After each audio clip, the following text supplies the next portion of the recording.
Let's go! Today I'm talking about the 2021 film Halloween Kills.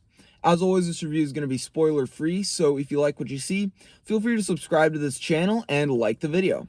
Back when this movie first came out, I rejected it in concept. The fact that they were making another movie after the great ending of the last one just felt so crass to me, so I rolled my eyes and paid it absolutely no mind. But then one day I was listening to Now Playing Podcast, and it was covering some other movie, I can't remember what it was, and I remember Stuart on that podcast mentioning that Halloween Kills was his favorite movie of 2021, which completely blew my mind. So I was like, damn, I gotta check out this movie. So because of that one recommendation from that podcast, I set aside my bias and went into this movie with an open mind. And while, spoiler alert, it wasn't the best movie of 2021 or anything like that, I do have a slightly different take on it than most people, and I'm excited to get into that. The plot picks up right after the ending of the last movie. Thanks to the efforts of some well-meaning firefighters, Michael Myers is able to return to Haddonfield once again to kill more residents. But this time the residents of the town are not about to sit idly by and allow the shape of evil to ravage their town. So they grab weapons, form a mob, and start to hunt Michael down. Now, right off the bat, this movie sucks me in with this great little cold open. Then it transitions into the best credit sequence out of this entire series. The stark imagery of the burning pumpkins, paired with the incredible reworking of the original theme by the man himself, John Carpenter, are literally emotional to me. I actually get chills watching this sequence, which is just insane. We then transition to 1978, where we see an extension of the original movie, which I won't spoil, but the way it recreates the world of the original is really impressive. And the sequence itself is great.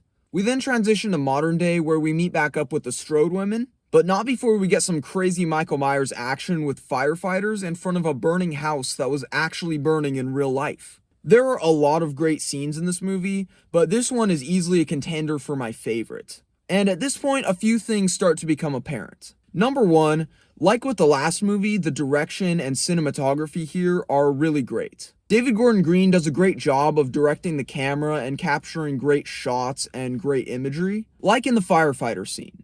It's beautiful in the way it's photographed, and it sets a great mood for the rest of the movie. And there are many more moments like this where visually the movie is super dynamic and impressive. The second thing about this movie that becomes apparent is the energy.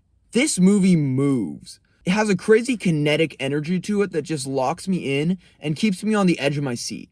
The editing, at least for the first 30 minutes or so, is nearly perfect. There are some points that I'll get to in a minute where the movie does slow down, but for most of the runtime, I'm trying to keep up. The third thing that becomes apparent is that the kills are going to be a big focus in this movie, and they're some of the best in the series. It shouldn't be a surprise with the title, but this one has the highest body count of the entire franchise. Michael is basically unstoppable in this movie, so as the people of Haddonfield try to take him down, they just get defeated again and again. And that's the next thing this movie does. It pits the town of Haddonfield against Michael Myers. They try to do a similar thing back in part 4 with civilians forming a mob, but it was such a small part of that movie that I didn't even mention it in that review. But in this movie, the people of Haddonfield play a big role.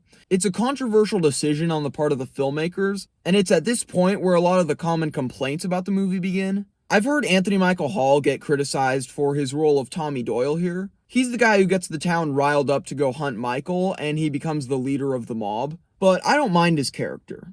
I agree that he does say "evil dies tonight" way too many times, but as the face of the evil mob, I think he does a good job.